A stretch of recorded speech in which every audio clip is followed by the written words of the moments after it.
Hey guys, good morning to all of you. क्या हाल चाल कैसे हो आप सब? एकदम बढ़िया. Too good. Guys, this is Rahul Malkan once again and you are doing revision for Advanced Accounting CA Inter along with me. I hope आप सब लोग ने मेरे पहले लेक्चर्स देखे हो गाइज और बस और क्या हम कंटिन्यू करते हैं because our classes are all about knowledge and हम थोड़ी बकवास कम करते हैं. क्या कहते हो गाइज? तो चालू हो जाए. चलिए, good morning to all of you once again. Guys, आज का स्टैंडर्ड होगा हमारा बहुत ही important standard that is known as AS10 property plant and equipment. Guys, थोड़ा टाइम लग जाएगा इस स्टैंडर्ड को करने में, so please be patient. हाँ, but lot and lot of practical questions मैंने डाल के रखे हैं, so I hope you guys are ready. Guys, notepad, calci, pen, सब कुछ रेडी आपका मेरे साथ? Too good.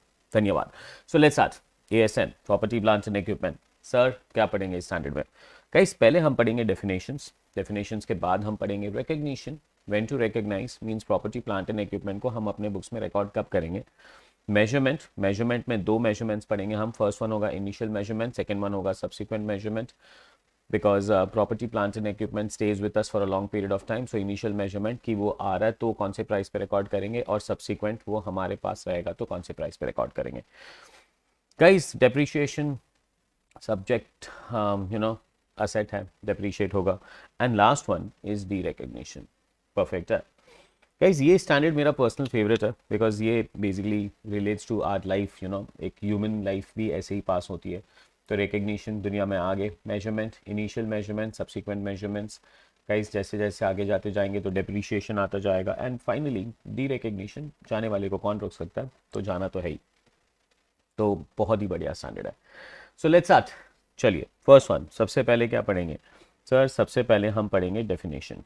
And definition is the first definition that we'll study is for property, plant and equipment. बढ़िया.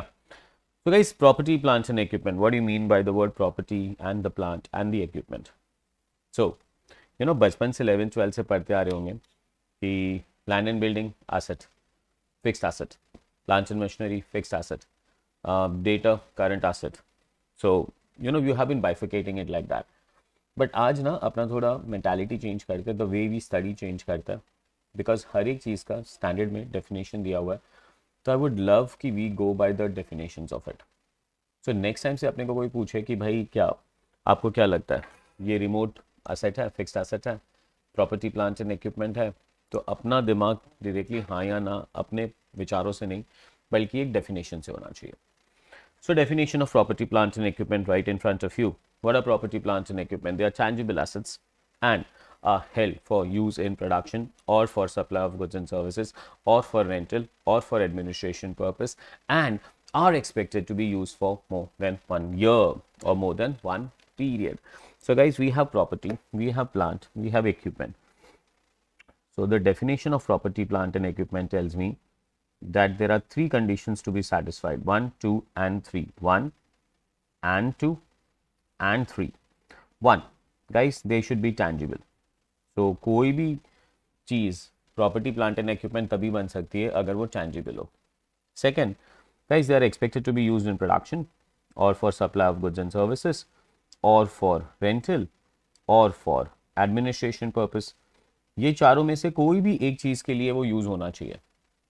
So property, plants and equipment are tangible assets held for production or supply of goods and services or for rental or for administration purpose and are expected to be used for more than one period. So आपका expectation होना चाहिए कि ये एक साल से हम ज़्यादा यूज़ कर सकते हैं. So इसे कहते हैं हम property and plant and equipment. I hope you guys are catching this up very well. Too good. एक बार फिर से मेरे साथ. So for example, now if I tell you, guys, I have a watch. Can this be defined as property, plant and equipment? Are they tangible? Yes. Are they held for production or supply of goods and services or for rental or for administration purpose? Of course, ये मेरी personal asset है. But अगर मैं कहता हूँ कि ये मुझे ऑफिस वालों ने दी है and it is use for administration purpose, मैं इस पर कॉल्स ले सकता हूँ, तो I will say it is either for administration और for supply of services. Is it expected to be used for more than 1 year? Yes, it is expected to be used for more than 1 year and hence it can be defined as property, plant and equipment. अब मैं यहाँ पे lecture ले रहा हूँ, मेरे बाजू में यहाँ पे एक AC लगा हुआ है. Can it be defined as property, plant and equipment? Yes, they are tangible. yes, they are used for supply of services because here हम class conduct कर रहे हैं और आपको services दे रहे हैं. Is it expected to be used for more than 1 year? Yes, it is expected to be used for more than 1 year and hence it meets the definition of property, plant and equipment. So फिर से एक बार, what are property, plant and equipment? Are tangible assets, are held for production or supply of goods and services or for rental or for administration purpose and are expected to be used for more than one period. So property में क्या आ जाता है? Land, building, held for operations. Plants में manufacturing plants, equipments आ जाते हैं. Equipments में office equipments, vehicle, other tangible assets भी आ जाते हैं. Guys, second definition is biological assets. All living plants and animals are referred to as biological assets. All living plants and animals are biological assets. Bearer plant. Bearer plant is a living plant. Biological asset की definition हम क्यों learn कर रहे हैं? Because biological asset से मुझे एक bearer plant निकालना है.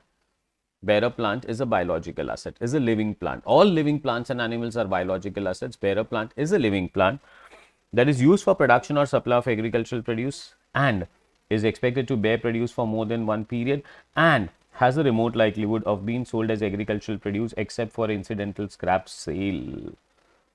So bearer plant क्या है? एक वो plant which is used in production और सप्लाई ऑफ एग्रीकल्चर प्रोड्यूस, ये हमें एग्रीकल्चरल प्रोड्यूस देगा. सर एग्रीकल्चरल प्रोड्यूस का मतलब क्या होता है? वो चीज़ जो हमें फ्रूट्स एंड फ्लावर्स दे. तो वो प्लांट जो हमें फ्रूट्स और फ्लावर्स देगा is expected to bear produce for more than one period. This plant will give you fruits and flowers for more than one period. ऐसा नहीं कि एक बार फ्रूट दे के प्लांट खत्म हो जाएगा. भाई ये वो प्लांट है जो हमें फ्रूट्स देते रहेगा 1 साल से ज़्यादा. And has a remote likelihood of being sold as agricultural produce. Guys ये प्लांट को काट के बेचना हमारा इंटेंशन नहीं है. So plant is not an agricultural produce. Plant से जो फ्रूट एंड फ्लावर आता है वो एग्रीकल्चरल प्रोड्यूस है, वो 1 साल से ज़्यादा आएगा और प्लांट बेच के ने का प्लान नहीं है except for incidental scrap sale. अगर वो प्लांट पुराना हो चुका है, फ्रूट्स नहीं दे रहा है, it's old, it's going to die, तो फिर हम अगर उसे काट के बेच रहे as an scrap, then it's a different scenario. So that is a bearer plant. Example of bearer plant are tea bushes, grapevines, oil palms, rubber trees. They are all bearer plants because they give you produce for more than 1 year. Mango tree, apple tree, they all are bearer plants. But सारे plantations like Wees plantation, Jowar plantation, ये हम bearer plants नहीं बोलेंगे. अभी exactly clear? अच्छा sir आप हमें bearer plant की definition पढ़ा क्यों रहे हो PP में? Because now just understand bearer plant. Does bearer plant meet the definition of PP? Are they tangible? Yes. Are they used for production? Yes. Are they expected to be used for more than one period? Yes. So guys, bearer plant is covered under AS10. In short, कोई mango farming में है तो guys उनके balance sheet में mango trees एक PP है. Are we exactly clear with this one? Any doubts in that? Too good. So guys, 3 definitions. First one is tangible, PP. PP are tangible assets which are held for production or supply of goods and services or for rental or for administration purpose and are expected to be used for more than one period. Guys, second is living bearer plants, not bearer plants nahi. I would say biological assets. All living plants and animals are known as biological assets, but उसके अंदर से एक plant निकालना है, bearer plant. Bearer plants are living plants that are used for supply or production of agricultural produce, are expected to bear the produce for more than 1 year, and there's an incidental or there's a remote likelihood of it being sold as your agricultural produce except for incidental scrap sale. Are we clear with that one? सारे biological assets पे AS10 apply नहीं होता है, but bearer plants पे AS10 apply होता है. Clear? Too good. चकास. चलिए आगे बढ़ते हैं and we go to the second part of the chapter and that is known as recognition. When would we recognize PP in the books? अगर आप मेरे लेक्चर्स कभी भी पहले भी अटेंड किए हो तो मैं एक सिंपल वर्ड्स में कहता हूँ इसे क्लास में भी. Guys, Feb and cost. Feb and cost. A cost of item of property, plant and equipment shall be recognized as an asset if and only if first one, it provides future economic benefit and reliable measurement, that is cost can be measured reliably. So हम कहते हैं ये 2 condition है हमारे पास. कौन से 2 condition है? Feb, that is कि वो असेट हमें फ्यूचर इकोनॉमिक बेनिफिट देगा. It is probable that future economic benefit associated with the item will flow to the entity. तो हर एक चीज़ का एक बेनिफिट होता है, वो बेनिफिट एंटिटी को मिलना चाहिए. And second, we are in a position to measure the cost reliably. So recognition criteria. When can I recognize PP? Sir, if it meets two conditions and है और नहीं है. First condition is Feb and second condition is cost. If it meets Feb, if it meets cost, yes we should. Otherwise we should not. चकास कहानी है. Too good. चलो. Now some points that we need to remember. Guys, first point. Spare parts, standby equipment, servicing equipments. Do you remember? AS2, inventory. Inventories are what? Inventories are assets held for sale in ordinary course of business, that is finished goods in process of production for sale, that is work in progress. And third one are held as supplies to be consumed in production process or for rendering of services, including consumables. Are we exactly clear? Excluding क्या था? Machinery spares, standby equipments and servicing equipments, if they meet the definition of PP. So guys, अगर हमारे पास कोई machinery का spare part है, कोई stand by equipment है और या तो कोई सर्विसिंग इक्विपमेंट है, अगर वो PP का डेफिनेशन मीट करते हैं तो it will not be covered under AS2, it will be covered under AS10. So spare parts, standby equipments and servicing equipment, if it meets the definition of AS10, then PP. If not, then AS2. चकास है. Cost of day-to-day servicing. Guys, अगर asset लेके हम उसे servicing पे डाल रहे हैं तो cost of this servicing will not be included in PP. It should be charge to PNL.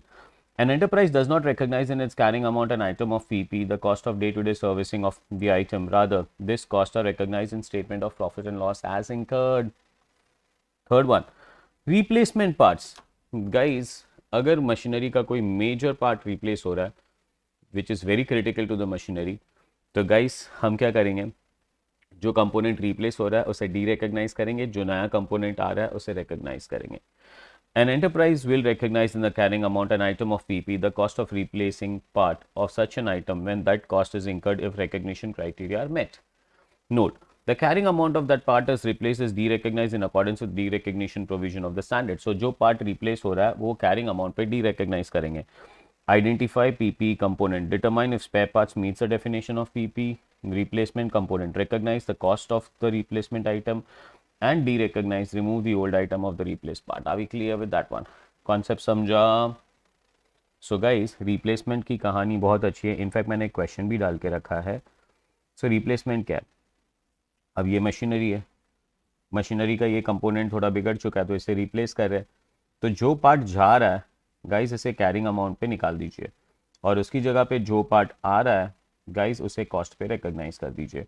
This is replacement component का पार्ट. क्लियर? Too good. चलिए, अब मुझे दिख रहा है एक question. So question, are you ready? And that's what I said ना कि ये सेशंस मैंने इतने अच्छे नटशेल में बना के रखा है कि apart from teaching you the provision of the standard I will also teach you lot and lot of questions. My guarantee to you still stands. You just watch this lectures, you're done, you're getting minimum exemption. First one, RM has acquired a heavy plant at a cost of 2 crore. So guys, हमने एक plant acquire किया और वो plant हमने acquire किया 2 crore पे. चकास है? The estimated useful life of the plant is 10 years at the end of the second year. At the end of the second year, guys, इसका life 10 years था. अब at end of second year की आप बात कर रहे हो. One of the major component boiler has become absolute. So guys एक बॉयलर था वो एब्सोल्यूट हो गया which was acquired at a cost of 50 lakh. Guys वो जो एक्विजिशन था ना ये 2 करोड़ का, इसके अंदर बॉयलर का कॉस्ट 50 लाख था. And it requires replacement as further maintenance is uneconomical. The reminder of plant is perfect and is expected to last for the next 8 years. So बाकी का प्लांट एकदम बरोबर था. The cost of the new boiler is 60 lakhs. So guys, पुराना boiler निकालना है, नया boiler डालना है, पर 2 साल हो चुके हैं. गाइज अगर 2 crore cost of the asset और 10 साल उसकी लाइफ है तो हम लोग डेप्रीशिएशन बोलते हैं कि 2 करोड़ डिवाइडेड बाई 10. तो गाइज 1 and 2 कैन आई से 20 लाख का डेप्रीशिएशन 1 साल का लगेगा. तो गाइज एक डेप्री लग गया ईयर 1 का 20 लाख. तो हमारा कॉस्ट ऑफ प्लांट हो गया 1 करोड़ 80 लाख. गाइस फिर से हमारा डेप्रीशिएशन लग गया सेकेंड ईयर का 20 लाख. तो हमारे प्लांट का कॉस्ट हो गया 1 करोड़ 60 लाख. चकास है? Too good. गाइस अब इसमें से हम एक बॉयलर निकाल रहे थे, तो भाई एक बॉयलर निकल जाएगा और हम एक नया बॉयलर डाल रहे थे, हमारा एक नया बॉयलर आ जाएगा। गाइस जो नया बॉयलर आ रहा है वो 60 लाख का है। तो सर एक नया बॉयलर 60 लाख का आ रहा है। गाइस जो पुराना बॉयलर निकल रहा है उसका 50 लाख कॉस्ट था, तो 50 लाख मत निकाल देना वहां से, विच was acquired at the price of 50 lakh. 50 lakh हमने जब एक्वायर किया तभी का कॉस्ट था, 2 साल आप यूज कर चुके हो। तो गाइस आज जो बॉयलर रिप्लेस कर रहे हो उसका कैरिंग अमाउंट कितना होगा पता है आपको? 50 लाख का बॉयलर था, हम 10 साल से डेप्रीशिएट कर रहे थे, तो यहाँ पे 1 साल का डेप्री 5 लाख, तो ये हो गया हमारा 45 लाख, और यहाँ पे फिर से डेप्री 1 साल का, और तो गाइस हमारा बॉयलर हो गया आज 40 लाख का। तो आप जो बॉयलर निकालोगे वो 40 लाख पे निकाल दो, और जो बॉयलर आप ऐड करोगे वो 60 लाख पे ऐड कर दो। So now I have 1 crore 60 lakh minus 40 is 120 plus 60. Guys, I am getting the plant ka cost at 1 crore 80 lakhs. And the life of the plant now stands at 8 years. Tell me, guys, calculate the cost of new boiler to be recognized. Yes. Can the cost of new boiler be recognized? Answer is yes. And if so, what will be the carrying value of the plant at the end of the second year? The carrying value of the plant at the end of the second year is 1 crore 80 lakhs. कैसे किया? तो भाई पहले 2 करोड़ पे 2 साल का डेप्री मारा तो 160 आया, उसमें से बॉयलर निकाला, बॉयलर खरीदा था 50 लाख का, पर उस पर भी 2 साल का डेप्री, तो 10 लाख डेप्री निकल गया। तो बॉयलर की कैरिंग अमाउंट आज 40 थी, 1 करोड़ 60 में से 40 निकाल दिया और उस पर नया बॉयलर हम लोग ने ऐड कर दिया, तो नया बॉयलर का कॉस्ट था कितना? 60 लाख। सो 160 minus 40 120 plus 60 180. Tell me you guys are understanding this beautifully. चकास है, टू गुड। चलिए कैलकुलेशंस आगे बढ़ाते जाते हैं। सो गाइस रिकग्निशन समझ रहा है, और रिकग्निशन के बाद हम छोटे छोटे पार्ट्स अंडरस्टैंड कर रहे हैं। तो पहला पार्ट अंडरस्टैंड किया हमने, क्या था कि sir spare parts, stand by equipment, service equipment का क्या करे, इसे डेफिनेशन में डालो। अगर डेफिनेशन मीट करता है तो पीपी, डेफिनेशन मीट नहीं करता है तो AS2। Cost of day to day servicing का क्या करे, cost of day to day servicing को डाल दो भाई सीधा P&L अकाउंट में, परफेक्ट है। Next one, sir replacement part का क्या करें, अगर वो रिप्लेसमेंट पार्ट बहुत ही इंपॉर्टेंट है तो it should be derecognise at carrying amount, और नया पार्ट जो आ रहा है it should be recognise at cost. Too good. Sir major regular inspection है उसका क्या करें?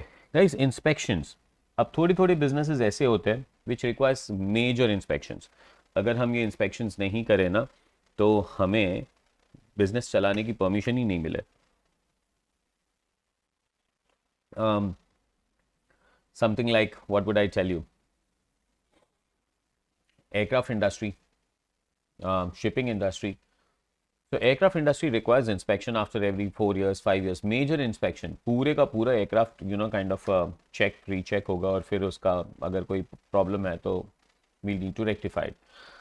Before that, we cannot. So guys, inspection cost का क्या करें? So यहाँ पे ना 2 स्टैंडर्ड आते हैं, एक स्टैंडर्ड में बाद में आपको सिखाने वाला हूँ, that is known as AS29। So AS29 के हिसाब से सर हमें अगर आज ही पता है कि हमें 5 साल के बाद ये इंस्पेक्शन करानी है, तो can we create a provision from today? Answer is AS29 से इसका प्रोविजन क्रिएट नहीं हो सकता है।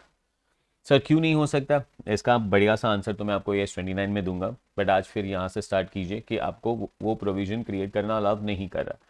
तो आप प्रोविजन नहीं कर सकते हो, पर आप जिस दिन इंस्पेक्शन करते हो उस दिन असेट बना सकते हो और उसके बाद उसको डेप्रीशिएट पक्का कर सकते हो। Tell me, are you guys understanding this? Perfect, too good. चलो इस पे भी मेरे पास एक क्वेश्चन होगा, so let's go to question number 2। Question, RM acquired an aircraft of 1.5 crore on 1/4/2018. It had a life of 15 years. RM is required to get the aircraft inspected every 3 years to check its travelworthiness. On 1/4/18, it carried out an inspection at a cost of 60 lakh. On 1/4/2021, it carried out or it incurred 75 lakh as cost of new inspection. Show the treatment. So guys, I'll start it from 1/4/2018. 1/2018 पे हमने एक aircraft acquire किया, तो aircraft PP है, हाँ, सो 1.5 crore. Guys आज ही हमने एक इंस्पेक्शन भी किया, Can we create an inspection asset? Yes, sir, you can create an inspection asset. And inspection was done at a cost of 60 lakhs. तो 60 lakhs 1.5 करोड़ बोला है, तो मैं इसका डाल देता हूँ 150 lakhs. गाइस डेप्रीशिएशन के पहले हमें लाइफ अंडरस्टैंड करनी पड़ेगी, फिर हम डेप्रीशिएट कर पाएंगे. तो एयरक्राफ्ट की लाइफ थी 15 साल और इंस्पेक्शन करना था हमें हर 3 साल के बाद. तो ओके 15 साल 3 साल. तो how much is the depreciation that we will have? 150 minus 15, 10 lakh per year, 20 lakh per year. और गाइस हम 3 साल की बात करेंगे, तो 3 साल का डेप्री कितना हो जाएगा? 30 lakhs हो जाएगा. 3 साल का डेप्री कितना हो जाएगा? 60 lakhs हो जाएगा. I hope you guys are catching this एकदम आराम से. Too good. So guys now what will be your carrying amount? Aircraft बचेगा हमारे लिए 120 lakhs का, और ये हो जाएगा हमारा अमाउंट नील. पक्का? कोई डाउट नहीं. 120 लाख का एयरक्राफ्ट था, फिर से हमने 75 लाख का इंस्पेक्शन कॉस्ट कराया. गाइज इसकी लाइफ अभी भी 12 साल बची है और इसकी लाइफ फिर से 3 साल हो जाएगी. तो यहाँ पे डेप्री कितना मारेंगे सर? यहाँ पे डेप्री फिर से 10 lakh per year, 25 lakh per year. अभी एग्जैक्टली क्लियर? तो 3 साल का डेप्री कितना आएगा? यहाँ पे 30 लाख आ जाएगा और यहाँ पे 75 लाख आ जाएगा. सो गाइस कैरिंग अमाउंट कितना होगा आफ्टर 3 इयर्स? कैरिंग अमाउंट होगा हमारा 90 लाख और कैरिंग अमाउंट हमारा वापस नील हो जाएगा. और ये कहानी चलती रहेगी, हर 3 साल के बाद इंस्पेक्शन कराना है. So did you understand the inspection cost का provision? Yes sir. Inspection cost can be capitalize and depreciated over the life, but we cannot create any provision for the inspection cost as per AS 29. चकास है? Too good. चलिए next continuation. Measurement. So guys, I'm done with my second principle, and that is known as recognition. I hope you all have caught on the recognition. When can we recognize a PP? We can recognize PP if it satisfies 2 conditions. What are the 2 conditions that we need to satisfy? First one, condition number 1 that it should satisfy is Feb. And condition number 2, it should satisfy this cost. So it should meet FEB का criteria and cost का criteria. FEB का मतलब है the future economic benefit associated with an asset will flow to the entity, and second, the costs are measured reliably. Classic. Too good. चकास. Guys, next measurement. Now measurement आपको 2 जगह पे नड़ेगा या 2 जगह पे आपको अंडरस्टैंड करना पड़ेगा. पहला, इनिशियल मेजरमेंट, मतलब जिस दिन हम असेट खरीदेंगे उस दिन किस पे मेजर करेंगे? सर उस दिन हम उसे कॉस्ट पे मेजर करेंगे. किस पे मेजर करेंगे? कॉस्ट पे. So we are going to measure the asset at cost. I hope you are understanding that. So guys measurement recognition पे कॉस्ट मॉडल. आफ्टर रिकॉग्निशन हम बाद में बात करेंगे. Initial measurement. An item of property, plant and equipment that qualifies for recognition as should be initially measured at cost. Tell me, did you understand this? Too good. Guys, cost में include क्या होगा? Cost में 3 main चीजें include होगी. So cost is made up of what? Cost is made up of 1 and 2 and 3. First one is known as cost of purchase. Second one is known as other direct cost. And third one is known as, guys, dismantling and site restoration cost. बहुत अच्छा provision है ये third one, site restoration cost. First one, जो asset जिस price पे खरीदा है वो तो ऐड हो ही जाएगा, मतलब cost of purchase. Guys cost of purchase में अगर कोई रिबेट या डिस्काउंट्स मिल रहे तो उसे माइनस कर देना. अगर कोई टैक्सेस है तो उसे ऐड कर देना, बट अगर टैक्सेस रिफंडेबल है तो उसे ऐड नहीं करना.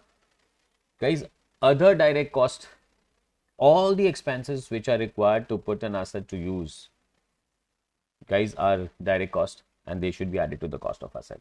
Third, बहुत इंपॉर्टेंट प्रोविजन जो हमें ऐड करने के लिए बोला गया है गाइस, वो है कि अगर फ्यूचर में इस असेट को डिसमेंटल कराना होगा या असेट जो साइट पे रखी गई है वो साइट को रिस्टोर करना होगा, then guys site restoration cost and asset का dismantling cost should also be added to the cost of asset. Got that? Too good. Awesome. So guys, what are the three things that will be added to the cost of asset? First one, cost of purchase, other direct costs, and site restoration and dismantling cost. I hope you guys are catching this up very well. Too good. Love you. Awesome. Guys, this is 1 and 2 and 3. What is not included? Lot of things are not included. Lot of things. The list is not exhaustive. मतलब यहाँ पे AS2 inventory valuation की तरह पे exclusions ये नहीं है भाई कि 1 2 3 4. अगर आपको AS2 याद हो तो वहाँ पे हम कहते थे कि क्या नहीं आना चाहिए. स्टोरेज कॉस्ट नहीं आना चाहिए था, एबनॉर्मल वेस्टेज नहीं आना चाहिए था, एडमिन नहीं आना चाहिए था, सेलिंग नहीं आना चाहिए था. बट यहाँ का लिस्ट एग्जॉस्टिव नहीं है. सो गाइस, कोई भी एडवर्टाइजमेंट कॉस्ट नहीं आ सकता. इनॉग्रेशन एक्सपेंसेस नहीं. प्लांट को एक जगह से डिसमेंटल करा के दूसरी जगह पे लगाने का कॉस्ट नहीं. 101% कोई स्टाफ ट्रेनिंग नहीं. 101% कोई एडवर्टाइजिंग नहीं. So this all cost cannot be capitalized. This cannot be added to the asset. Inauguration expenses नहीं, advertising नहीं, staff training नहीं. Perfect है. Relocation expenses नहीं, abnormal losses नहीं, कोई भी नहीं. ये सारी चीजें नहीं आनी चाहिए. I hope you guys are catching this up very very well. Too good. चलो. Wow. We have a question here also. Sir, हर एक जगह पे question डाल के रखा है. Yes. फिर से एक बार, measurement, initial measurement, an item of PP should be initially measured at cost. Cost should include cost of purchase, cost, other direct costs, and dismantling and site restoration cost. It should exclude. What should it exclude? It should exclude inauguration expenses, staff training, advertisement expenses, lot of things. Question. Ranish का question बनाया भाई हमने. Question number 3. What is Ranish doing? Ranish is installing a new plant at its production facility. It has incurred the following costs. Cost of plant 25 lakhs, 101%. Initial delivery and handling cost 2 lakhs. Cost of site preparation 6 lakh. Consultant used for advice on the acquisition of plant 7 lakh. Interest charges paid to supplier of a plant on the deferred credit 2 lakh. Estimated dismantling cost to be incurred after 7 years is 3 lakh. Operating losses before commercial production is 4 lakh. Advise A Limited. Advise A Limited नहीं आना चाहिए था, Ranish Limited आना चाहिए था. On the cost that can be capitalized in accordance with AS10. Please read कर लीजिए आप इस क्वेश्चन को एक बार. Done है. First one.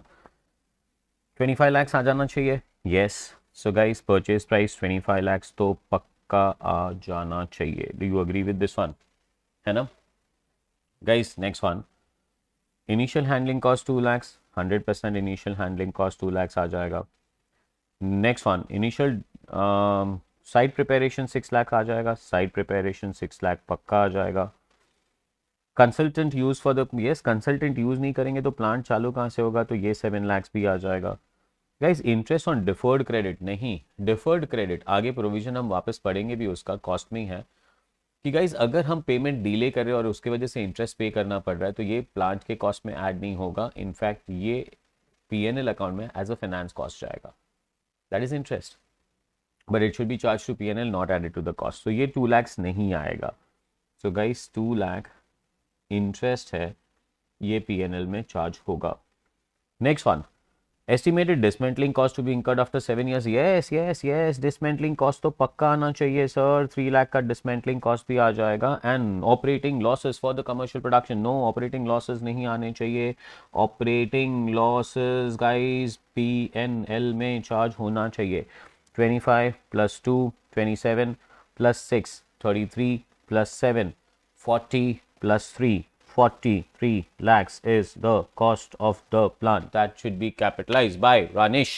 By Ranish bhai, 43 lakhs का plant capitalize कर दो. 25 2 27 6 33 7 40 3 43 1 2 3 done. Awesome. एक और क्वेश्चन है भाई. कितने क्वेश्चन डाल रखे? Question. This is by question number 4 and this question is RM again. RM contracted with the supplier to purchase machinery which is to be installed in its department A in 3 months' time. Special foundations were required for the machinery which were to be prepared within this supply lead time. The cost of site preparation and laying foundations were 1,41,870. These activities were supervised by technician during the entire period who is employed for the purpose of 45,000 per month. The technician service was given by Department B to Department A, which billed the services at 49,500 per month after adding 10% profit margin. The machine was purchased at 1,58,34,000 including of IGST at the rate 12%, for which input credit is available to Shrishti Limited. Rupee 55,770 transport charges were incurred to bring the machinery to its factory site. An architect was appointed at a fee of 30,000 to supervise the machinery installation at a factory site. Ascertain the amount of machinery should be capitalized as per A. S10 considering IGST credit is availed by Shrishti Limited. Internally booked profit should be eliminated for arriving the cost of machinery. थोड़ा सा question के ऊपर के नाम को change करते करते अंदर के नाम को चेंज करना भूल गए. RM लिमिटेड लेना पूरे क्वेश्चन में, सृष्टि नहीं है. जहाँ पे भी सृष्टि लिखा है वहाँ पे आपको उसे RM पढ़ना है. सो दिस इज RM. एक और जगह पे मैंने पढ़ा था, कहीं पे सृष्टि था, बट वो भी RM है. ठीक है, चलो आप पढ़ लो एक बार ये क्वेश्चन को and let's start flowing on to the question then. Done है, too good. First one guys, 3 महीने में मशीनरी लगना था. साइट प्रिपेयर करने के लिए अपना 141,870 का खर्चा है, तो 101% साइट प्रिपरेशन 141,870 का खर्चा तो ऐड हो ही जाएगा. गाइस उसके बाद हमने एक टेक्नीशियन को रखा था जो 45,000 पर मंथ का सैलरी मांगने वाला था. ये सर्विसेज हमें डिपार्टमेंट बी दे रही थी और डिपार्टमेंट बी हमें ये सर्विसेज 10% प्रॉफिट ऐड करने के बाद दे रहा था. Guys inter departmental profit can not be capitalised, तो हम ये 49,500 पर मंथ पे सैलरी नहीं देंगे, हम 45,000 पर मंथ पे ही इसे कैपिटलाइज करेंगे. तो गाइज टेक्नीशियन का जो सैलरी है वो 45,000 पर मंथ है, तो 45,000 इंटू 3 1,35,000 पे हम टेक्नीशियन का सैलरी बुक करेंगे. नेक्स्ट गाइस, फिर हमने मशीन खरीदा था 158,34 पे, पर उस पर 12% का IGST अवेलेबल था. 1,38,34,000 और इसका हमें क्रेडिट नेक्स्ट मिल चुका है, तो इस पे 12% का IGST एडेड था. तो कहना इसे 112 है, हमें इसका कॉस्ट निकालना होगा तो 100 करना होगा. सो 1,58,34,000 1,58,34,000 divided by 112 is equal to multiplied by 100 is equal to 1,41,37,500. 1,41,37,500 should be the purchase price that should be included. I hope you guys are very clear ये आंसर मैंने कैसे निकाला.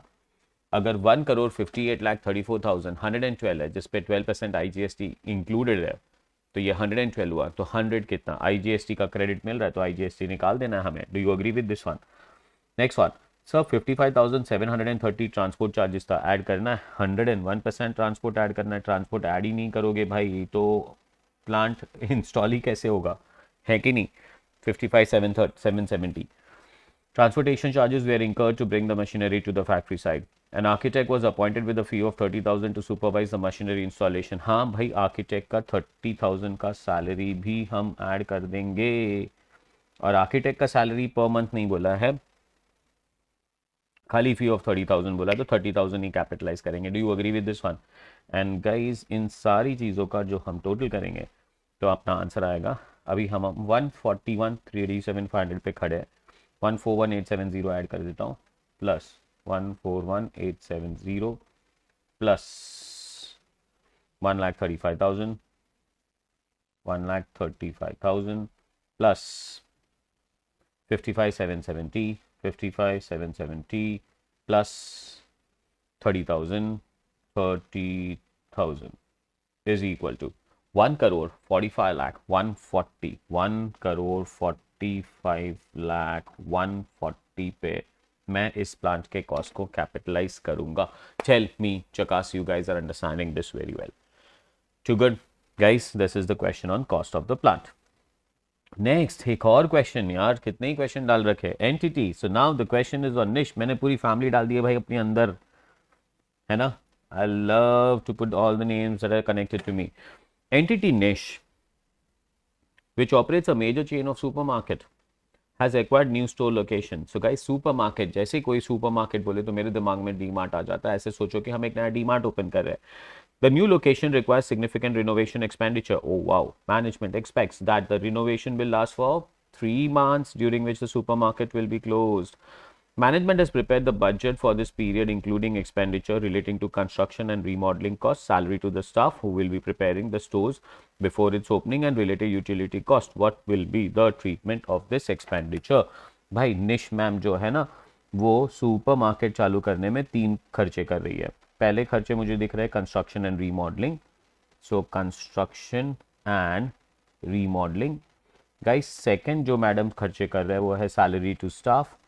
So second one is salary to staff. And guys जो third है वो है related utility cost.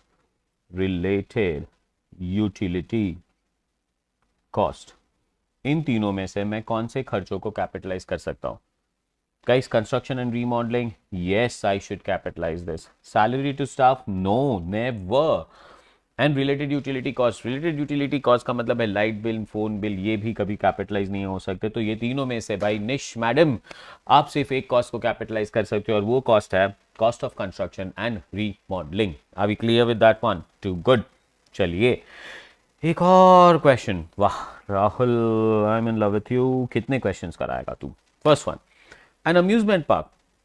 An amusement park has a soft opening to the public to trial run its attraction. So एक amusement park है, soft opening कर रहा है, trial run है. Tickets are sold at 50% discount during this period and operating capacity is 80%. Guys यहाँ पे ये trial run में हम tickets को 50% discount पे बेच रहे हैं और ये 80% operating capacity पे काम कर रहा है. The official opening day of the amusement park is 3 months later. Management claims that soft opening is a trial run necessary for the amusement park to be in condition capable of operating intended manner.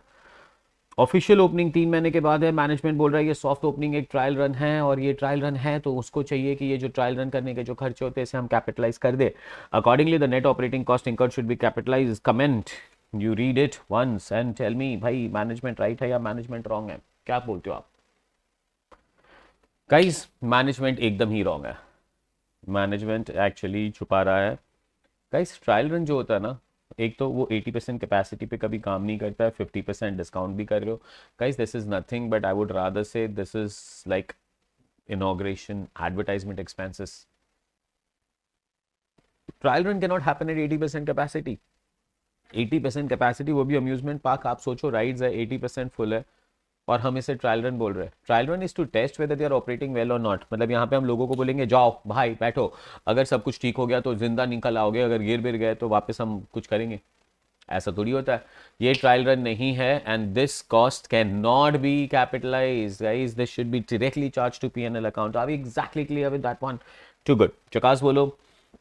Guys सारे के सारे खर्चे हम PNL account में डालेंगे. This is my question number 6. Wow. चलो अभी भी हम लोग एक प्रोविजन में है जिसका नाम है डिफर्ड क्रेडिट. तो हम डिफर्ड क्रेडिट के प्रोविजन में आ रहे हैं, बट कॉस्ट ही है हाँ अभी भी. सो अगर आपको याद हो तो PP an item of PP should be initially measured at cost, वो भूलना नहीं. तो अब deferred payment term beyond the normal credit terms की बात कर रहे हैं. तो गाइस हम एक असेट खरीद रहे हैं. असेट खरीदने के बाद हम उसका पेमेंट आज नहीं कर रहे, यहां करेंगे डीलेड. तो ऑब्वियसली अगर यहाँ पे हमारे पास असेट 10,000 का आ रहा है, तो अगर आप पेमेंट डिले करोगे तो आपको 12,000 पेमेंट करने को बोला जाएगा. तो ये जो 2,000 रुपीज आपको एक्स्ट्रा पे करने को बोला जाएगा वो असेट का कॉस्ट नहीं माना जाएगा. This should be charge to PNL account as a finance cost, as an interest cost. In fact एक क्वेश्चन में हम लोग ने दे भी दिया था या देख भी लिया था कि भाई इंटरेस्ट था, डिफर्ड क्रेडिट पे आप पे करे तो इस इंटरेस्ट को आप कैपिटलाइज नहीं कर सकते हो. तो चलिए guys, the cost of item of property plants and equipment should be recorded at its cash down price on the recognition day. तो आपको असेट किस पे रिकॉर्ड करना है, 10 या 12? गाइस कैश डाउन प्राइस का मतलब है अगर आज असेट खरीद के मैंने पूरे का पूरा पेमेंट आज ही किया होता तो ये किस पे किया होता, कैश डाउन प्राइस पे किया होता. And cash down price is 10,000. मतलब आज कैश दे के आप वो असेट खरीद लो. कौन सा अमाउंट ऐसा होगा जो आज कैश देके हम पूरा असेट खरीद ले? It's known as cash down price. So cash down price होना चाहिए 10,000. I hope you guys are understanding this a lot. Too good. चलिए क्वेश्चन होगा हमारे पास. मैं बोलता हूं ना भर भर के क्वेश्चन भरे, मैंने क्वेश्चन नंबर्स ही नहीं लिखे बाद में क्योंकि बहुत क्वेश्चन हो गए थे. 7.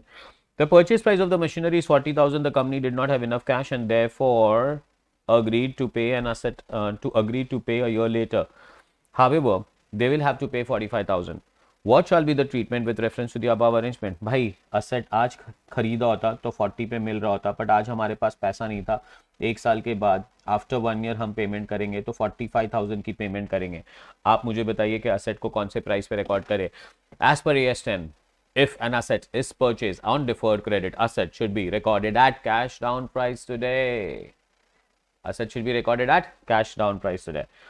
So 40 पे रिकॉर्ड होना चाहिए. आपका जर्नल एंट्री आना चाहिए. असेट अकाउंट डेबिट आज पेमेंट नहीं कर रहे हो तो आप लिख दो वेंडर 40. क्रेडिटर भी मत लिखो, because creditor is a word which is use for the purchase of goods and you are not buying goods, you are buying asset.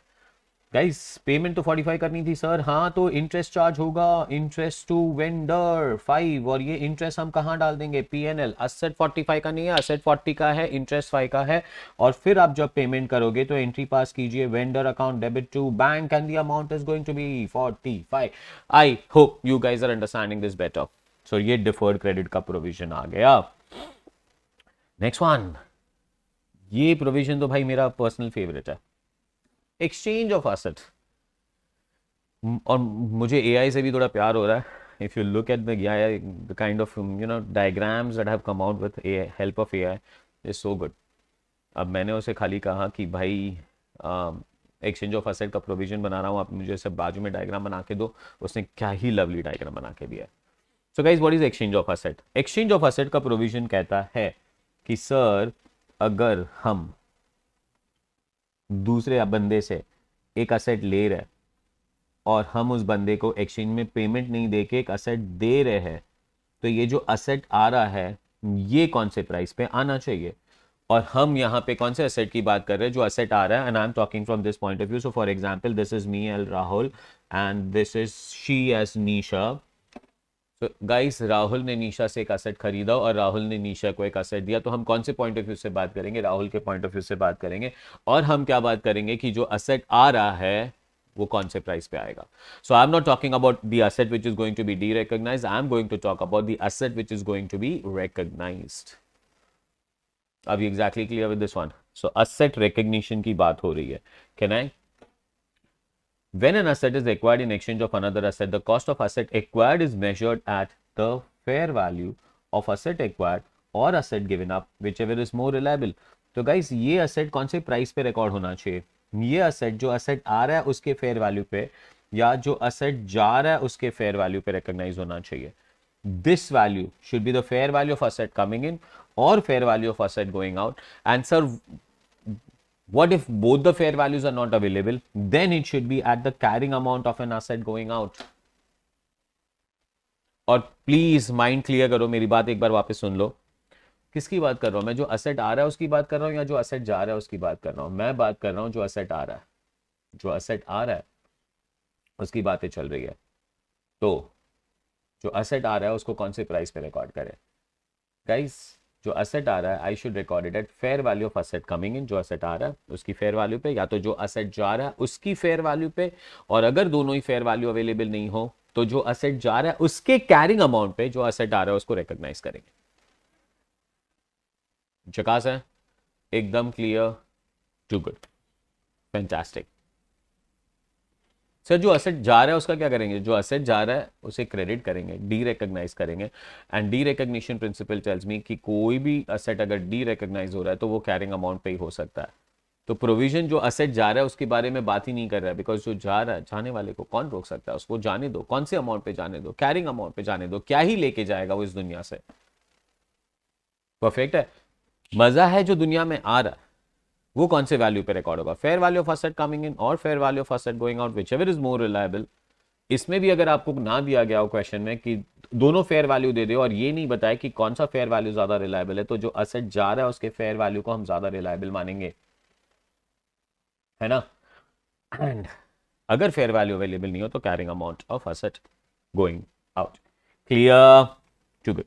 Sir question होगा, ऑफ कोर्स होगा. क्वेश्चन तो भर भर के है भाई. Question number 8. कैन आई, चलिए शाइशा, my favourite है. Saisha purchases machinery in exchange of motor car B. Saisha क्या खरीद रही है? This is my darling daughter Shaishu. Shaishu खरीद रही है एक मशीनरी और दे क्या रही है? Motor car. So Saishu is buying a machinery in exchange of motor car B. Motor car B has a book value of 1,50,000. Motor car B का carrying amount 1,50,000 था. Okay. Fair value of car given up is 1,70,000. Guys, fair value था 1,70,000. And guys, fair value of machine was 1,80,000. Machine का fair value था 1,80,000. Guys अब पहले तो एक entry पास कर लेगी शाइशु। मशीनरी आ रहा है, मोटर कार जा रहा है।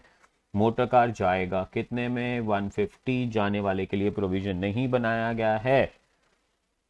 अब प्रोविजन है कि मशीनरी कौन से प्राइस पे रिकॉर्ड करोगे? मशीनरी आप रिकॉर्ड करोगे fair value of asset coming इन या तो 180 पे, या तो fair value of machine asset going out, not machine asset going out, या तो 180 पे रिकॉर्ड करेंगे या तो 170 पे रिकॉर्ड करेंगे, whichever is more reliable and the question tells me the fair value of the machinery is more evidently known, तो भाई हम इसे रिकॉर्ड करेंगे 1,80,000 पे because it is more reliable. So this is 180, this is 150, so we have a gain and this gain should be transferred to P&L. Amount is 30,000. Sir, what if this was not reliable, this was reliable? तो फिर मैं machine को record करता 170 पे और motor car तो 150 पे ही जाता और 20,000 का प्रॉफिट रिकॉर्ड होता। सर व्हाट इफ अगर ये दोनों ही नहीं दिए होते, अगर ये दोनों ही नहीं दिए होते तो मशीन को मैं रिकॉर्ड करता, मोटर कार जो कैरिंग अमाउंट है, जो अमाउंट पे जा रहा है उस अमाउंट पे हम मशीनरी को रिकॉर्ड कर लेते एंड दैट मींस हम इसे रिकॉर्ड करते 150 पे with no profit no loss. Tell me चकास। गुड, चलिए guys next subsequent measurement. Oh wow, you know, I'm at 47 minutes of this lecture right now, and the best part about this lecture, if you guys are understanding it, we are done with 8 questions in 47 minutes and I'm looking at the next provision. Initial measurement किस पे करना है? Cost. Deferred credit होगा तो cash down price और exchange of asset का provision अभी हमने पढ़ा। सब्सिक्वेंट मेजरमेंट किस पे कर सकते हो guys? Subsequent measurement I can follow the cost model और I can follow the revised value model, दोनों ही अलाउड है। आप कॉस्ट मॉडल भी फॉलो कर सकते हो, मतलब सब्सिक्वेंटली आप कॉस्ट पे रख सकते हो या सब्सिक्वेंटली आप रिवाइज वैल्यू पे भी रख सकते हो। सर कॉस्ट पे रखने का मतलब क्या है? एक असेट 1 लाख पे खरीदा, 10,000 का डेप्री चार्ज किया तो अमाउंट 90 आया। तो अगर नेक्स्ट ईयर मैं इसे 90 पे ओपन करूं तो आई से कि मैंने इस असेट को एट कॉस्ट रखा है। एट कॉस्ट रखने का मतलब ये नहीं कि आप डेप्री चार्ज नहीं करो, charging depreciation is absolutely allowed, but what is not allowed is revaluation of asset. Sir अगर मैं रीवैल्यूड मॉडल फॉलो करूं तो भाई देखो 1 लाख का असेट है, 10,000 रुपए का आपने डेप्री चार्ज किया है, सो यू हैव 90 और आप इसे नेक्स्ट ईयर ओपन करो या तो 1 लाख पे या तो इंक्रीज इन वैल्यू या तो 80,000 पे which is decrease in value, तो हम इसे बोलते हैं कि हम रिवैल्यूएशन मॉडल फॉलो कर रहे हैं। क्या रिवैल्यूएशन मॉडल फॉलो करना अलाउड है? हाँ। So you can either follow the cost model or you can follow the revaluation model. Are we exactly clear with this one? Then students ask me a very funny question, sir हमें क्या follow करना चाहिए? भाई आपको practically देखना होगा world में जाके कि आपको कौन सा मॉडल फॉलो करना है, बिकॉज ये डिसीजन हमने आप पे छोड़ा है। सो या तो आप कॉस्ट मॉडल फॉलो कीजिए या तो आप रिवैल्यूएशन मॉडल फॉलो कीजिए, दोनों ही अलाउड है। Got this? सर कौन से चीज़ पे कॉस्ट मॉडल फॉलो करना चाहिए आप हमें बताइए। मेरा प्रैक्टिकल एक्सपीरियंस कहता है अगर कोई असेट है हमारे पास जिसकी मार्केट वैल्यू चेंज नहीं होती है तो हमें इसे कॉस्ट मॉडल फॉलो करना चाहिए। Something like an industrial building, factory building. So हमने एक गांव छेड़े में इंडस्ट्री फैक्ट्री ओपन की है और वो फैक्ट्री का बिल्डिंग है, क्या ही वैल्यू चेंज होगा। सो फैक्ट्री बिल्डिंग पे हमें कौन सा मॉडल फॉलो करना चाहिए? कॉस्ट, ठीक है। बट अगर ऑफिस बिल्डिंग है, ऑफिस प्रीमाइसेस है, मेजर टाउन मेजर सिटी में है लाइक मुंबई, तो हमें क्या फॉलो करना चाहिए? तो फिर आपको फॉलो करना चाहिए रिवैल्यूएशन मॉडल। परफेक्ट है। सो दोनों ही अलाउड है, कॉस्ट मॉडल भी अलाउड है और रिवैल्यूएशन मॉडल भी अलाउड है। Points that you need to remember, क्या एक ही कंपनी दोनों मॉडल फॉलो कर सकती है, कॉस्ट एंड रिवैल्यूएशन? यस, एक ही कंपनी दोनों मॉडल फॉलो कर सकती है, कॉस्ट मॉडल भी और रिवैल्यूएशन मॉडल भी। But they cannot follow this two different model on same class of asset. तो फॉर एग्जाम्पल अब मैं यहाँ पे क्लास में बैठा हूं, अब मुझे यहाँ पे बेंचेस दिखाई दे रही है, अब ये बेंचेस पे, यही बेंचेस पे वन साइड ऑफ रो पे मुझे कॉस्ट मॉडल फॉलो करना है और दूसरे साइड ऑफ पे मुझे रिवैल्यूएशन मॉडल फॉलो करना है, तो ये मैं नहीं कर सकता हूं. I can not do this. One class of asset, one model. Two different class of assets, two different models I can follow. One company can follow two different models, but has to be on two different class of assets. Sir अगर हम revaluation model follow करें तो revaluation कब करना है भाई? Very important, very important. ये थोड़ी छोटी चीजें हैं ना, ये आप मुझसे सीखो. अगर हम रिवैल्यूएशन मॉडल फॉलो कर रहे हैं तो स्टैंडर्ड कहता है कि you should revalue the asset with sufficient regularity. Standard ने ये डिफाइन नहीं किया है कि कब करना है और सफिशिएंट रेगुलरिटी क्या होता है. स्टैंडर्ड कहता है आप डिसाइड करो कि सफिशिएंट रेगुलरिटी क्या है. 1 साल भी सफिशिएंट रेगुलरिटी माना जाएगा, 10 साल भी सफिशिएंट रेगुलरिटी माना जाएगा. परफेक्ट है, too good. So this is basically referred to as sufficient regularity. It's like अभी आगे एक प्रोविजन आएगा डेप्री का. इजी है. डेप्री कब चार्ज करना है? हर साल के एंड में. क्या हर साल के एंड पे रिवैल्यूएशन करना है? नहीं सर, हर साल के एंड पे रिवैल्यूएशन नहीं करना है, सफिशिएंट रेगुलरिटी के साथ करना है. अगर हमें लगे कि हमारा असेट का वैल्यू और market value of the asset में बहुत चेंज आ गया तो फिर हम इसे रिवैल्यू कर देंगे. कॉन्सेप्ट समझा? Too good. चलिए continuation. Cost model. Carry at cost less accumulated depreciation and impairment loss. Revaluation model, carry at revalued amount, fair value less subsequent depreciation and impairment. Important points to remember: fair value must be reliably measurable. Revaluations must be made with sufficient regularity and all assets in the same class must be revalued. Tell me, you guys are understanding this better? चकास है.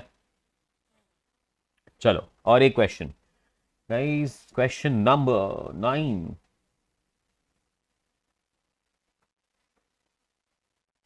चलिए question 9.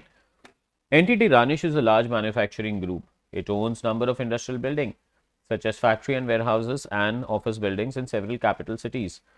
The industrial buildings are located in industrial zone whereas office buildings are in central business districts of the city. Entity A's management wants to apply the revaluation model as per AS10 to the subsequent measurement of office building but continue to apply historical cost model to the industrial building. State whether this is acceptable as per AS10 or not with the reason. हाँ भाई, large manufacturing group है. रानीश भाई बहुत अच्छा काम कर रहे हैं. लार्ज मैन्युफैक्चरिंग ग्रुप है, इनके पास ऑफिस बिल्डिंग्स है, इनके पास फैक्ट्री बिल्डिंग्स हैं. ये ऑफिस बिल्डिंग पे रिवैल्यूएशन मॉडल फॉलो करना चाहते हैं, ऑफिस बिल्डिंग पे कॉस्ट मॉडल फॉलो करना चाहते हैं. क्या ये कर सकते हैं? आंसर इज बिग यस, ये कर सकते हैं बिकॉज AS10 ये अलाउ करता है. जकास है. Any doubts on that? Too good. चलिए दिस इज क्वेश्चन नंबर कौन सा था? 9. Methods of revaluation. सर आपने कहा हम रिवैल्यूएशन कर सकते हैं. यस.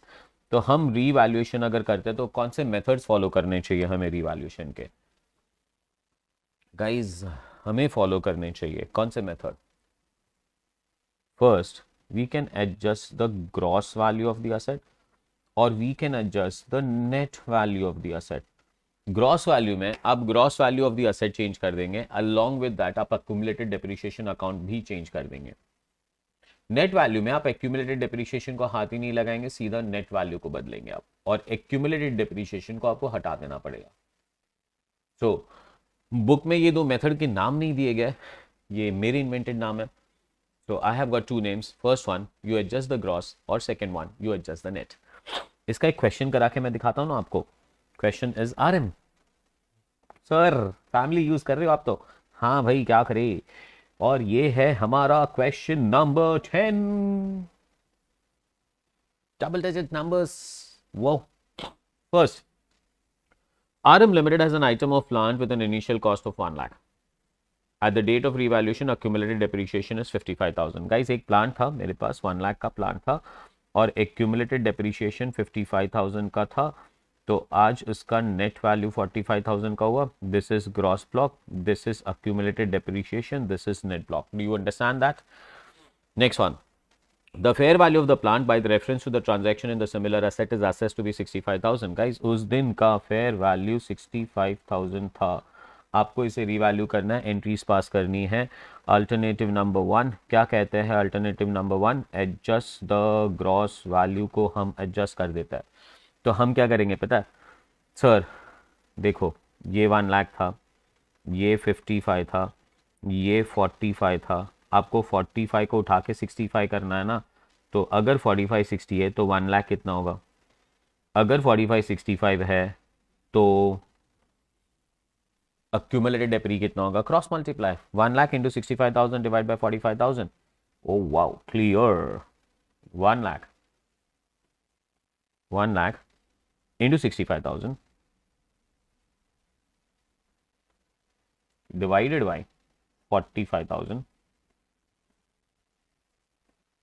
एरर आ गया। 1 lakh into 65,000 equal to divide by 45,000 equal to 1,44,444। My value is asset का वैल्यू 144,444 होना चाहिए। इसमें से मैं अगर 65,000 को माइनस कर दूं तो आंसर आना चाहिए 79,444। तो मुझे पीएफडी भी 79,444 करना पड़ेगा। इन शॉर्ट मुझे असेट की वैल्यू बढ़ानी है 44,444 से, और अक्यूमुलेटेड डेप्रीशिएशन भी बढ़ाना है 24,444 से। तो अगर मैं असेट को 44,444 से बढ़ा दूं और एक्यूमुलेटेड डेप्रीशिएशन को 24,444 से बढ़ा दूं तो असेट का नेट वैल्यू 20,000 से बढ़ जाएगा। मेरा जर्नल एंट्री आना चाहिए asset account debit to provision for depreciation to the gain. ये बढ़ाओ 44,444 से, ये बढ़ाओ 24,444 से, तो ये ऑटोमेटिकली 20,000 से बढ़ जाएगा। Tell me guys, did you understand this? Yes और no? Amazing, awesome. Next one guys, alternative 2। Sir एक और भी इसे कर सकते हैं? हाँ भाई, इसे अल्टरनेटिव नंबर 2 से भी कर सकते हैं। एडजस्ट द नेट, इसकी सिर्फ नेट वैल्यू को चेंज करो। तो 1 लाख है, 55 है, 45 है, मुझे इस 45 को 65 पे लेके जाना है। तो क्या करूँ? तो गाइस आप सबसे पहले तो ये 55 उड़ा दो। एक्यूमुलेटेड डेप्रीशिएशन उड़ाने के लिए एक्यूमुलेटेड डेप्री को डेबिट करना पड़ेगा। कहाँ से उड़ाओ? असेट से उड़ाओ। To asset 55 55। सो गाइस ये 55 हो गया तो असेट ऑटोमेटिकली 45 पे हो गया और पीएफडी गायब हो गया। अब ये असेट 45 का है, उसे आप 20,000 से बढ़ा दो तो एंट्री आ जाएगी हमारी asset account debit to gain, और इसे हम बढ़ाएंगे 20,000 से। Tell me guys, are you catching this up very well? Too good, love you, take care. चलिए गाइस, ये हो गई हमारी रिवैल्यूएशन की method. So how many methods of revaluation? 2। Adjust the gross, adjust the net. Sir revaluation gain या loss का क्या करोगे? भाई बहुत मजेदार कहानी है। रिवैल्यूएशन कर रहे हैं, रिवैल्यूएशन अगर हम फर्स्ट टाइम कर रहे हैं और अगर हमारा गेन आ रहा है और अगर हमारा लॉस आ रहा है तो लॉस को रो के पीएनएल में डाल दीजिए, बट गेन को पीएनएल में मत डालिए। गेन को आप डालिए रिवैल्यूएशन रिजर्व पे। Concept of conservatism: you cannot recognize the gain unless and until it takes place. So if you're recording a gain which is by number gain is not realized, तो फिर हम क्या करें? तो फिर हम इस गेन को रिवैल्यूएशन रिजर्व में ट्रांसफर कर देंगे। अब exactly clear with this one. पर अगर लॉस होगा तो इस लॉस को हम कहां पे ट्रांसफर करेंगे? पीएनएल में। चकास है? Too good. Next one guys, अगर हम इसे सब्सीक्वेंट रिकग्निशन पे लेके जाते हैं, subsequent measurement, subsequent, spelling पे मत जाना, मेरा इंग्लिश वैसे बहुत ही मस्त है, यू नो। तो गाइस अगर सब्सीक्वेंट रीमेजरमेंट है तो क्या करें? गाइस सब्सीक्वेंट रीमेजरमेंट है तो आप पूछिए कि आपको गेन आ रहा है पहले या पहले आपको लॉस आया था। पहले गेन है और अभी भी गेन आ रहा है तो इससे आप रिवैल्यूएशन रिजर्व में डालते जाएंगे। गाइस पहले गेन आया था और अब भी लॉस आ रहा है तो आप उसे पीएनएल में डालेंगे। नहीं, अगर पहले गेन आया था और अब भी गेन तो रिवैल्यूएशन रिजर्व। पहले गेन था और अब लॉस है तो गाइस पहले गेन था कि नहीं था? तो पहले गेन था तो रिवैल्यूएशन रिजर्व में बैलेंस बचा होगा। तो आप क्या करना पता है? Reverse revaluation reserve. पर सर अगर लॉस एक्सीड कर जाए, सब फॉर एग्जांपल ऊपर का गेन 10 था और लॉस 12 है, तो 10 रिवर्स कीजिए और बाकी के 2 को आप पीएनएल में डालिए। समझ गए आप ये बरोबर से? पक्का? Too good. ऑसम गाइज, अगर लॉस आ रहा है तो हम क्या करेंगे? सर पहले लॉस आया था और आज भी लॉस आया है, तो पीएनएल में डालो। पहले भी लॉस आज भी लॉस, तो 101% ये कहां पे जाने वाला है? पीएनएल में जाने वाला है। कॉन्सेप्ट समझा? Too good. सर अगर पहले लॉस आया था और आज गेन आ रहा है, तो पहले लॉस आया था तो पीएनएल में था, तो आप पीएनएल में से रिवर्स कीजिए। पर अगर लॉस 10 का था और गेन 12 का है, तो भाई सेम कहानी ना। 10 का लॉस आप पीएनएल से रिवर्स कीजिए और फिर आप रिवैल्यूएशन रिजर्व में 2 ट्रांसफर कर दीजिए। Tell me, are you understanding this? Yes और नो? पक्का? कोई डाउट? Too good, amazing. चलिए, take the next one guys. Revaluation gain. If as a result of revaluation, the carrying amount of asset increases the first time, the increase should be credited to revaluation reserve. Revaluation loss. Conversely, if the revaluation loss in decrease in the carrying amount of an asset for the first time, the decrease should be recognized as an expense to profit and loss account. So first time revaluation gain, revaluation reserve, loss P&L, subsequent gain, revaluation gain. Initial gain था और आज भी gain है तो revaluation reserve. But initial loss था और आज gain है। सर इनिशियल लॉस था और आज गेन है, तो पीएनएल को रिवर्स कीजिए और बाकी का अमाउंट रिवैल्यूएशन रिजर्व में डालिए। सर पहले रिवैल्यूएशन लॉस था और आज भी लॉस है, तो पीएनएल में डाल दीजिए। पर पहले अगर गेन था तो रिवैल्यूएशन रिजर्व से निकाल के फिर पीएनएल में डालना। Tell me, you guys are catching this up very well. Amazing amazing. एक और क्वेश्चन। Wow. So this is my question number 11। चलिए, question number 11. 1. An item of PP was purchased for 9 lakh on 1st of April 2011. It is estimated to have a useful life of 10 years and is depreciated using straight line method. Guys, 9 lakh रुपए का asset खरीदा था और हमने decide किया था कि इसकी लाइफ 10 years थी, इसकी लाइफ 10 years थी, and depreciated using straight line method on 1st April 2013. Guys, 1st April 11 से 1st April 2013 2 साल हो गए, तो आप यहाँ पे एक साल का डेप्री 90 आएगा ना, 9 लाख डिवाइड बाई 10 90। एक और साल का depre guys 9 lakh minus 90 answer comes to 7,20,000। अब 7,20,000 के असेट को आप 9,60,000 पे लेके गए। 7,20,000 के असेट को अगर आप 9,60,000 पे लेके गए तो 9,60 माइनस 7,20 इक्वल टू 2,40,000 का गेन आ गया। और ये 2,40,000 का गेन आप कहां लेके जाओगे? 2,40,000 का गेन हम लोग रिवैल्यूएशन रिजर्व में लेके जाएंगे। टेल मी जकास, दिस इज द रिवैल्यूएशन। कर सकते हो? यस कर सकते हो। Ignore the impact on deferred taxes and done. The next provision is depreciation. चलो, ये सेकंड लास्ट प्रोविजन है। सो डेप्री, should the asset be depreciated? Yes, the asset should be depreciated, and it should be depreciated every goddamn year. It should be depreciated every goddamn year. There are 3 methods of depreciation.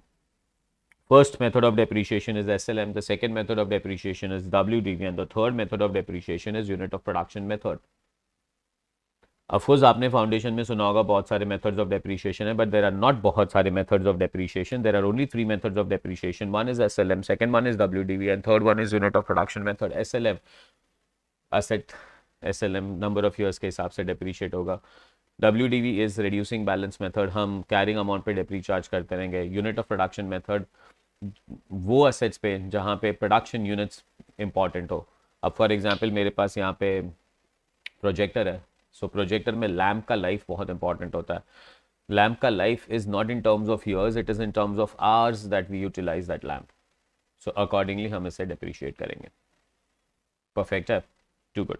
So 3 methods of depreciation, SLM, WDV and unit of production method. Sir हमें कौन सा follow करना चाहिए? Depends asset के usage पे। मेरे को यहाँ पे जब मैं फाउंडेशन वाले बच्चों को पहली बार ऐसे इंटर में पढ़ाता हूँ तो बहुत अच्छा लगता है। They keep on telling me कि यार sir it should B SLM. क्यों? हमें बताया गया था इट शुड बी डब्ल्यूडीवी। अरे भाई अगर एक ही मेथड फॉलो करना होता तो 3 मेथड ही क्यों होता?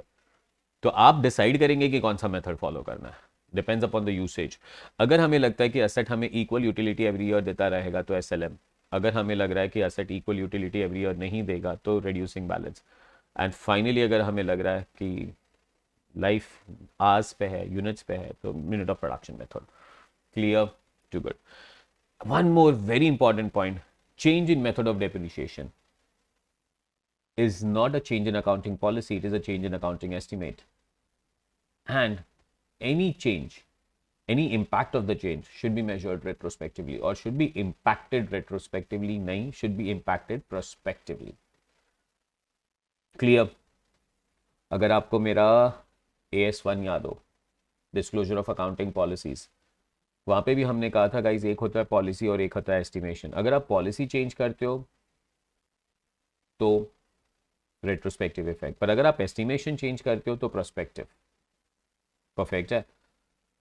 Change in inventory valuation method is change in policy, yes, and it should be affected retrospectively, yes, but change in method of depreciation is not a change in policy, it is a change in estimation, and impact should be prospective. Tell me that you guys are understanding this. Key depreciation. Depreciation begins when asset is available for use. Land normally has unlimited use and hence it is not depreciated.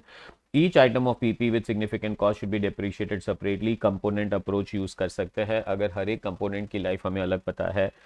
Residual value and useful life should be reviewed annually क्योंकि ये estimations है. Very important point लिखा है मैंने. A change in depre method is treated as change in accounting estimate, not the change in accounting policy. This means it should be affected prospectively. No retrospective adjustment required and no restatement of prior periods are also required. Chicas है. Finally, I guess आगे हम एक last part of the standard पे, जिसे हम कहते हैं डीरेकग्निशन. डीरेकग्नाइज कब करना है? डीरेकग्निशन का मतलब है असेट को बुक से निकालना कब है. Guys, when we sell the asset, dispose the asset. Dispose can be by literal sale or by giving the asset on the finance lease or by donating the asset also. तो अगर आपने literal sale कर दिया, या तो आपने asset को donation में दे दिया, या तो फिर asset को आपने finance lease पे दे दिया, तो guys ये asset को आप de-recognize कर लेना. ठीक है.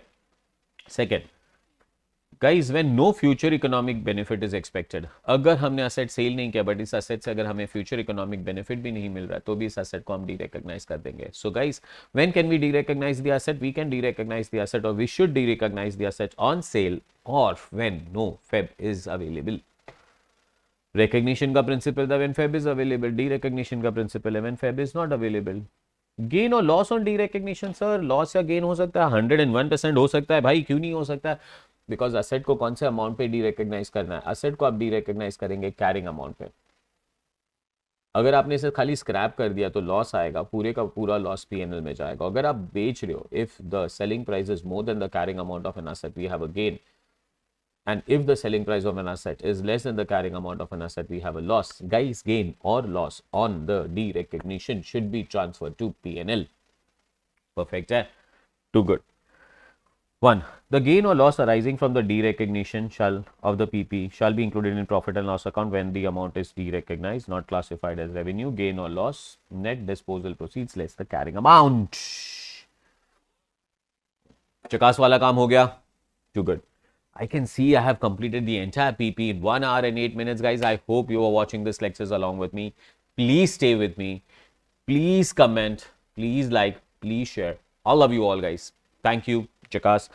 As usual, मैं always कहता हूँ at the end of the chapter, always chapter को बोलो, I love you chapter. Please come in examination. And Chakas to all of you. Love you. Take care. Bye-bye.